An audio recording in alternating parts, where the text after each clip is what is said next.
agenda mari ne Kasipul kaka jachung' mar MDG. Agoero kamano kendo an kaka chung' adwaro piny. This is based from background mara as individual. Yudo ka dongo kaka nyathi kich. My dad died when I was in class 3. So wasomo e thagruok. Ajawacho ga ne jopiny ni an anyalo e primary school aduogo dala sa lunch. Ayudo ka guoko ninde kendo. It really means there was no food at home, but you are a bright student. Then you went up wadhi mbele kanyo secondary school punja mana gi yien. During the time mani punja gi yien, you realize ne basari ne onge. Koro wen ka basari obiro kumoneta maber, yudo ka basari ni eni kawe tikwale akwala. Kose kwale timiyo jowa gi pesa matin ma cannot even sustain them their education as bare as the scholars.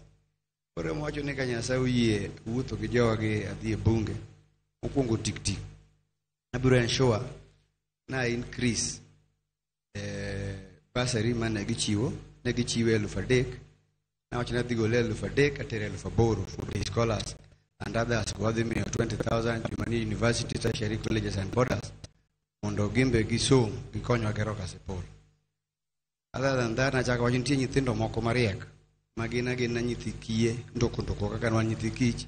Moko be families mok nyal to nyithindo mariek. Na wachne gini dhi migi full scholarship. Mondo gisom, mondo gimbe giyude ngima kaka nyalo yawo their future. Nachaka wacho ne king'iyo kaka wadak we youth and women empowerment. Tie pesa moro biro constituency office ka iluongo no Uwezo Fund.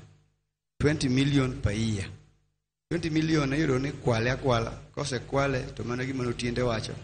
Igonyo go jowa gi. Koro Masai lawe miola matin. Jalango be lawe o miola matin. Na wacho ni pesa no kanya se oyiera kadhi duoke lwet jowa gi. Mondo gigogo wala mine gogo wala yuche gogo wala mondo giwuoge lwet Masai.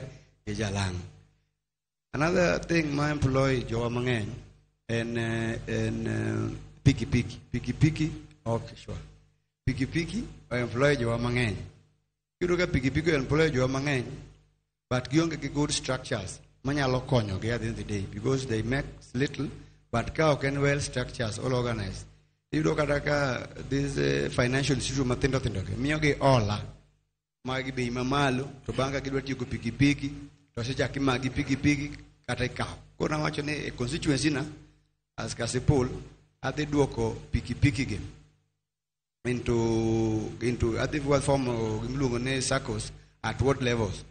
Ward ka ward wadhi miyo pesa mag ola mag piki.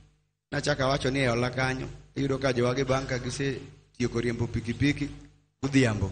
Yot ne mondo dhi omadh kong'o, yot ne mondo dhi ogo pool, yot ne mondo kao pesa oteri e vieta. To tek sana mondo kao pesa no chul go SHA. Koro nawacho ni SACCO ka ema dhi chul ne jowa gi SHA maka nyithindo gi fall sick kata wete ka gi fall sick.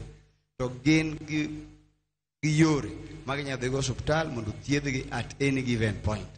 Nachaka wacho ni kasemiyo joga gi pesa mar ohala. Waketo lwasi maber mar gohala.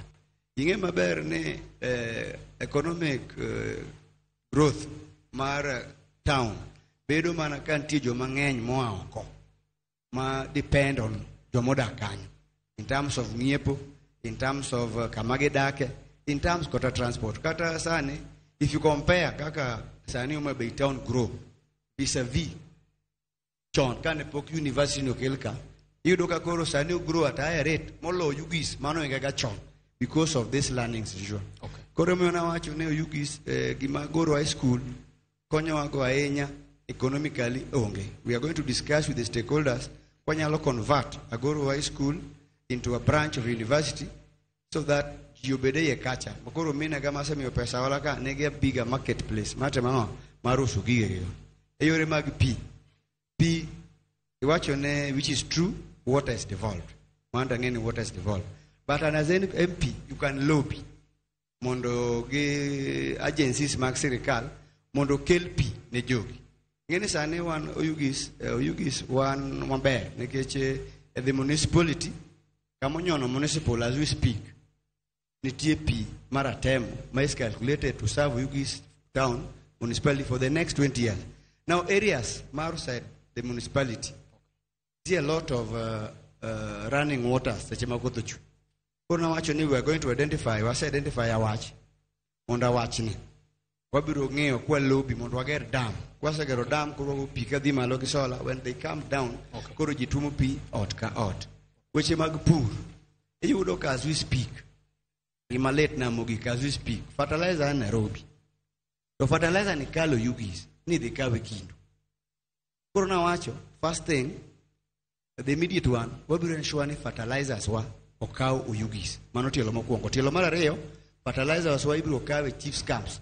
Mondo jobet gi yot mate mango mar pur ni enge madano wane band before you nini in issue mar pur no still let me just say this as time goes what the lobby mondo get stores mag seeds and fertilizer within Ugis wagero mano within Ugis what the bedo gi subsidized rates masane kame uselo fa chelcha ibiro kawe get around 500 shillings mag the boost agriculture within our area.